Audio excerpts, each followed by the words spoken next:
আমরা বর্তমানে যে জায়গাটাতে আছি এই জায়গাটা আমাদের এই ইলমিনা যে ব্রিজ এই ব্রিজের ঠিক একটু সামনে। তো এখানেই মালয়েশিয়া একটা প্লেন কিছুদিন আগে ক্রাশ করে। আর এই ক্রাশে আলমগীর ভাই কি হয়েছে আপনি বাকিটা বলেন। কিছুদিন আগে আপনারা হয়তো নিউজটা দেখেছেন, মালয়েশিয়াতে একটা প্লেন ক্রাশ হয়। তো ক্রাশ হওয়া এই প্লেনটা টোটালি 10 জন লোক মারা যায়। প্লেনে ছিল পাইলট সহকারে 8 জন, আর গ্রাফের একজন ড্রাইভার ছিল, একজন মোটর চালক ছিলেন। এই টোটাল 10 জন লোক এই স্পটে ডেড, এই প্লেসটাতে মারা যায়। আসলে আজকে আমরা আসছিলাম বা ব্লগে শ্যুট নেওয়ার জন্য এলমিনিয়া ব্রিজ, যেটা ওইটার অপোজিটে। তো জায়গাটার সাথে আপনাদের সাথে শেয়ারও করলাম এই প্লেসটা।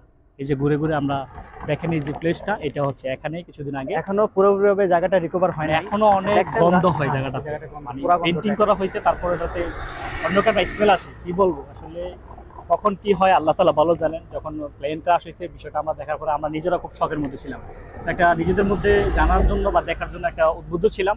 তো তাই আজকে আসলাম, এই আপনাদের ভিডিওর মাধ্যমে দেখালাম জায়গাটাকে। Thank you very much.